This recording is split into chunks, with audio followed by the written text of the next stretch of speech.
All right.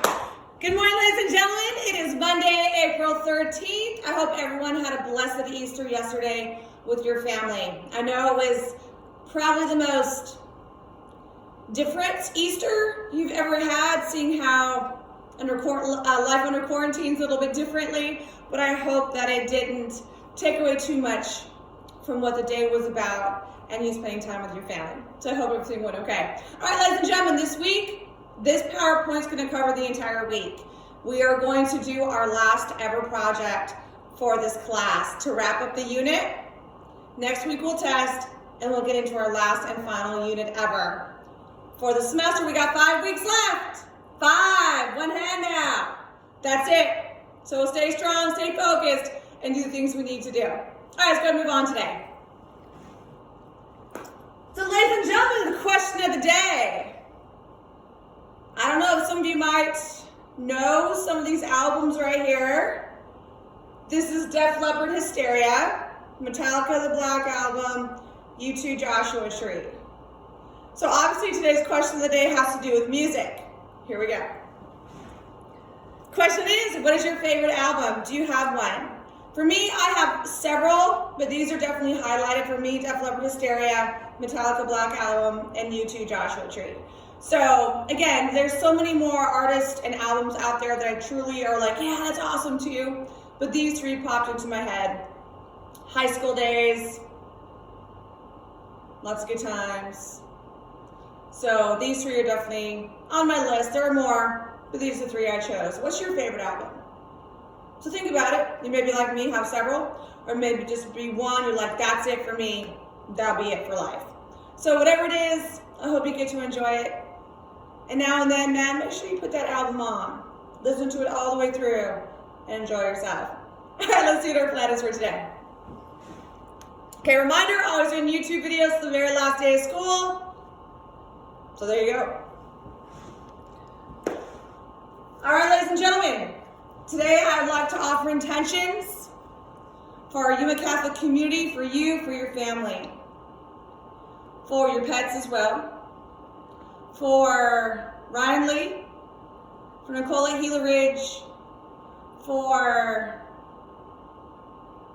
Nicole here for Kate at Gila Ridge, for world peace, for everyone on this earth, for an end to this coronavirus, the researchers, may God inspire them to put what they need to put together so it works. For all the first responders who are doing everything they can to help us beat this virus, to treat those who've been infected. For our Pope, may he stay healthy and strong to guide the Catholic Church. And for anyone who just needs support this week. For every day finding something good in the day, no matter what it is. And for all the intentions that you have, please add them now. Heavenly Father, we bring all of these intentions to you. We know that you listen, we know that you love us, and we know that you are there to help us in any way possible. God, please take these intentions and intercede on their behalf. And please continue to care for us and to help us combat this virus so we can all be safe and healthy and get back to life as it was again. In your Father, Son, and Holy Spirit. My God, I give you this class. Please give me the grace to conduct myself during it in a manner most pleasing to you. In Jesus' name I pray. Amen. All right, ladies and gentlemen, let's go ahead and move on to the plan for today. All right, so learning goal. This is our last week for the learning goal. As far as looking at civil liberties, our next unit is going to be our last unit. So wrapping this up this week. And how are we going to wrap up the unit? Well, you're going to create a presentation about a civil rights activist. That's going to be your job. And I have an example in this presentation to help you. All right? So you also create a Google Slides presentation about a civil rights activist. I'll also let you use Prezi if you want with some type of presentation slide. All right. All right, ladies and gentlemen, like I told you, we got 5 weeks left. That's it. School year's over. So this quote today isn't just about school. It's about life. It's about things challenging you right now. But I promise you it'll be worth it. So let's go ahead and let's bring this motivation today. I'm not telling you it is going to be easy. I'm telling you it's going to be worth it. I'm not telling you it is going to be easy. I'm telling you it's going to be worth it. I'm not telling you it is going to be easy. I'm telling you it's going to be worth it. Is that true? Of course it is, ladies and gentlemen. We got 5 weeks left. Seniors, get that diploma. Juniors, get your grades rocking. You become a senior. And ladies and gentlemen, I'm asking you also to hold on. We're going to get through this. I feel very soon that the world is going to reopen, that we're going to be okay. And all that we're doing right now, having to stay home, not see our friends, not come to school, all these things, it's going to be worth it because we're going to get through it. So hold on, have faith. Know it's going to be okay. All right. All right, so ladies and gentlemen, a review. Due tonight by midnight. Last week, we're looking at the Fourth Amendment, unlawful search and seizure. And I challenged you with the question, what's more important, personal privacy or national security? You did a chart in your notebook with just 3 pros on each side for national security and for personal privacy. And your job was to go online to our class debate, post your initial thought, and then respond to a classmate or more for extra credit. That's due tonight by midnight. I'll be getting those grades in the grade book tomorrow, so get squared away. All right. Again, wrapping up the unit, the Civil Rights Activist Project. Civil rights have always been so huge in my life. I grew up with parents who were very, very much living in the 60s and 50s, and my parents were activists in many different ways. Anti-war activists, they supported all their friends of color, and it was absolutely beautiful. So them sharing their stories with me was really awesome. So civil rights has always been first and foremost in my mind for everybody, and especially in the 60s. When our African American community was not treated equally. And again, one of my first civil rights icons that I was introduced to by my parents, Dr. Martin Luther King Jr. Wow, blew my mind. One of my favorite men of all time.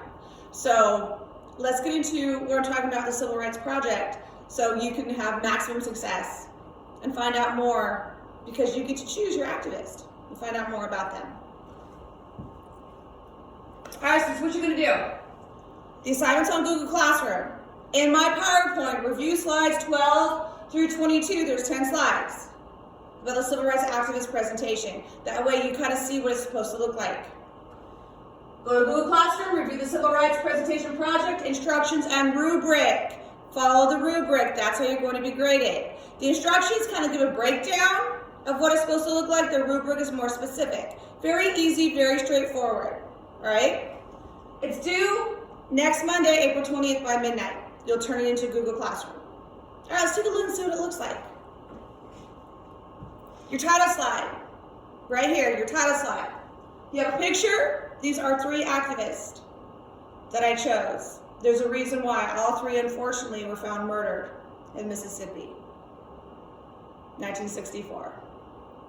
So you have your picture, the story of Michael Sherner, James Chaney, and Andrew Goodman by Mrs. Jennifer A. Miller. So you've got the title of your activist or activists and your name. Next, what is civil rights? Give me your definition of civil rights. Look it up in your vocabulary, in our notebook, or if you want to look up another definition online for further information, that's fine. But write what you feel the definition of civil rights is to you. I wrote down my feeling of what civil rights captures, and of course there's so much more you could write. Just a brief statement. That's what the second slide is. Your definition of civil rights. Third slide. Who are the activists? Give me some breakdown. Give me some basic information on the activist. I put when they were born, when they died, because they all died in the same day. Very tragic. Very tragic. And I put where they were from and where they were killed. So these three boys all died together on June 21st, 1964 in Mississippi. 24, 21, and 20, just starting out their lives. You can put more background information if you like. I only had a limited amount of room, so I want to let you know a little bit about them. Where they were from. He's from New York. He's from New York, and he's from Mississippi. So 2 New Yorkers and 1 Mississippi young man. Next slide. What did they do as activists? Like, what was their job? So explain, what did they do? Here, the 2 New Yorkers, Michael and Andrew, traveled to heavily segregated Mississippi in 1964 to help organize civil rights efforts on behalf of the Congress of Racial Equality. And then James Chaney, he had grown up in the South, and he had joined CORE to help fight segregation as well. So they're all doing their best to try to integrate the South at the time. When did they become activists? So I gave you a timeline. January 64, Michael Sherner moved to the South to try to help integrate the South. James Chaney became an activist at a very young age, in high school. Is when he started really getting into the civil rights activism. And then, so back in 1959 is when he started, and then later on he joined CORE as well, the Congress of Racial Equality. And then Andrew Goodman, he was in school, May 1964, when the Civil Rights Act was being attacked in Congress. He's like, this is ridiculous. I want to spend my life helping to integrate the South. Where did they conduct their activism? So where was it? These gentlemen, it was mainly focused in Mississippi. The reason why, back in the 60s, Mississippi was a hotbed, unfortunately, for massive white supremacy and Ku Klux Klan action. They look ridiculous. Anyway, over here, students from something called a Freedom School. You'll learn about that in just a second. Why did they become activists? Michael Sherner had family members who were killed in the Holocaust. And he wanted to end that kind of racial hatred in his lifetime. James Chaney, he grew up around segregation, but then he started seeing role models, people who were trying to fight segregation and bring integration into the South, so he wanted to be a part of it. Andrew Goodman was like, this is ridiculous. Segregation is wrong. He wanted to come down, see what he could do to help. How did they fight segregation? Organized boycotts, led voting registration efforts for African Americans in the South. In addition, they would help establish freedom schools. I showed you on the other slide something called a freedom school. A freedom school is this. It would offer curriculum of African American history and arts to children throughout the state. Pretty cool. So those young people you saw, oh, sorry. Go a little bit further, went too far, sorry. These young men and women were attending one of those freedom schools to learn more about their African American history, because it wasn't being taught. All right? So these gentlemen were doing that, opening up the freedom schools, and they also offered support to churches. The KKK was going around and burning churches and trying to intimidate people and using violence and horrible things. So these young men were going around investigating what's going on here, trying to do what they could to bring justice to the South against white supremacy. Conclusion. The conclusion slide tells me why you chose your activist. I went a little bit further with my guys because they were murdered. I wanted to tell you why. Oh, sorry. I'm just so excited to see you today. I'm just going all over the place, aren't I? All right, so the impact back then and today. So you've got how they fought segregation, their impact back then and today. Back then, helped African Americans register to vote, open opened up freedom schools to educate students about African American art, history, literature, and culture. They offered support to local churches being targeted by the KKK. Today, they gave their lives in an effort to end segregation and are remembered today for their selflessness, courage, and determination to end injustice for African Americans in the South. And there are some funds and things set up for these gentlemen. There's pages, foundations, so people never forget the sacrifice they made. Now our conclusion. So again, the conclusion, why did you choose this activist? And again, like I said, I went a little bit further with my guys to tell you what happened to them. Michael Shermer, James Chaney, and Andrew Goodman were found murdered on August 4th, 1964 by a farm in Mississippi. All three had been shot to death. And those responsible, the Ku Klux Klan. Now, the majority of those who were responsible for their deaths were arrested. But I don't think you can say that justice was served because they really didn't serve many years. Later on, some other things happened where one guy got more time, but at the time, no. I chose these men as my project assignment due to their determination, belief, and courage. Ladies and gentlemen, they were murdered because of their activism, because they were trying to integrate the South.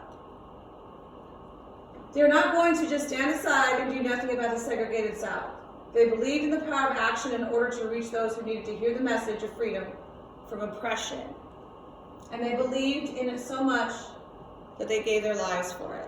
So that's why I chose these three young men to talk about.